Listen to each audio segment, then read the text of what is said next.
नमस्कार, मी रवींद्र भानदास देवरवाडे, राहणार देवळा, तालुका अंबाजोगाई, जिल्हा बीड येथील शेतकरी आहे.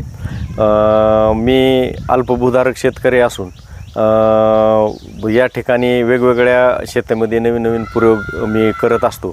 तसाच प्रयोग यावर्षी ऊस शेतीमध्ये केलेला आहे, जेणेकरून ऊस शेतीमध्ये जर आपण वेगवेगळे आंतरपिकं घेतले तर त्या पिकामध्ये एक्स्ट्रा खर्च करायची आवश्यकता लागणार नाही. आणि त्याच खर्चातून जे मुख्य पीक आहे आपलं ऊस पीक, तर ह्या मुख्य ऊस पिकातूनच त्या जे आंतरपिकं घेणार आहोत त्याचा खर्चसुद्धा त्या ठिकाणी आपल्याला एक्स्ट्रा करायची गरज नाही, त्याच्यातूनच भागल अशा दृष्टिकोनातून मी ऊस पिकामध्ये 5 फुटाच्या सरीमध्ये या ठिकाणी बटाटा, लसूण आणि कांदा असे 3 वेगवेगळे पिकं या ठिकाणी घेतलेले आहेत.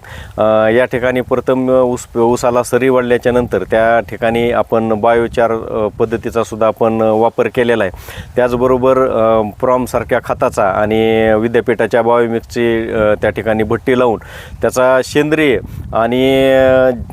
जैविक आणि रासायनिक अशा 3 पद्धतीचा या ठिकाणी ह्या ऊस पिकामध्ये आपण त्याचा वापर केला आणि मिश्र पद्धतीनं या ठिकाणी खताचा वापर करून ऊस पीक घेतलेला आहे.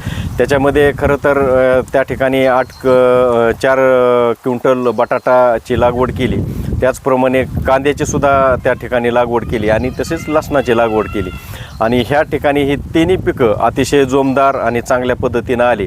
आणि आता बटाटा काढलेला आहे.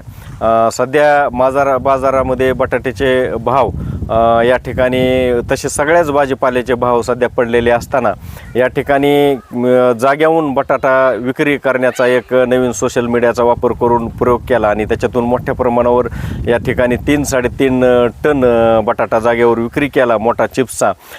वेगळं पण असं होतं की हा बटाटा आपण मिक्स पद्धतीनं घेतल्यामुळं, मिश्र पद्धतीनं घेतल्यामुळं ह्याच्यात रासायनिक आणि कीटकनाशकचा अत्यंत अल्प वापर या ठिकाणी केला.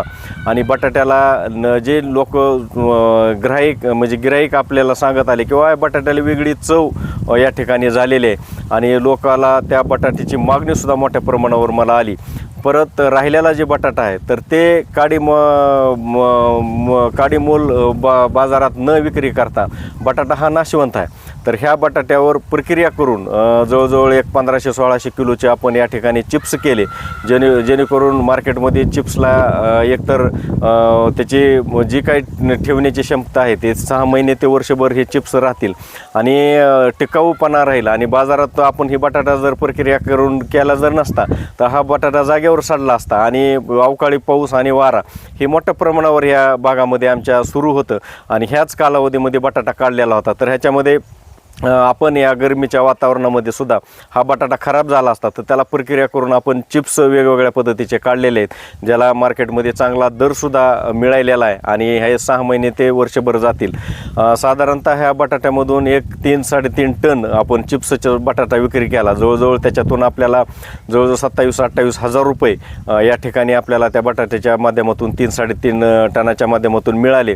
1500-1600 क्विंटलचे जे आपण किलोचे जे चिप्स काढले तर साधारण त्याच्यातून सुद्धा आपल्याला एक 300 रुपयाच्या दरानं, 250 रुपयाच्या दरानं 25 ते 27 हजार रुपये आपल्याला ह्या चिप्सच्या माध्यमातून मिळणार आहेत.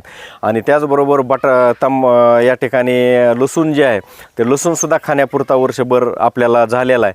आर्थिक गणित जर बघितलं तर त्याचं ते 7 ते 8 हजार रुपये त्याच्यातून आपल्याला लसणातून सुद्धा मिळणार आहेत. आणि कांदासुद्धा एक 1500 ते 1600 किलो या ठिकाणी कांदा आणि चांगली कांद्याची साईज सुद्धा मोठ्या प्रमाणात झालेले आहे. तर साधारण त्याचं आर्थिक गणित बघितलं तर 10-12 हजार रुपयाचा कांदासुद्धा आजच्या भावानं धरला तर आज कांदासुद्धा आपल्याला त्या ठिकाणी मिळाला. साधारण एक गणित जर आपण याला बघितलं तर बटाटा एक तर आंतरपीक घेतल्यामुळं ऊसा पिकाला एक बेवड हे चांगल्या पद्धतीनं झालेला आहे. आणि हा 30 गुंठ्यातला सगळा प्रयोग आहे. अत्यंत कमी खर्च या ठिकाणी आपल्याला करावं लागला. आंतरमशागतसुद्धा हे 3 वेगवेगळे पिकं असल्यामुळे आपले त्याच्यामध्ये वाचलेले आहे. आणि ऊसाची परिस्थितीसुद्धा आज बघितली तर जवळजवळ एक 40-45 टन उत्पादन देणारा ऊस सध्या आहे. परंतु ह्याच्यापेक्षा सुद्धा आणखी जास्त चांगल्या पद्धतीनं या ऊसाचं उत्पादन आपल्याला निघू शकतं.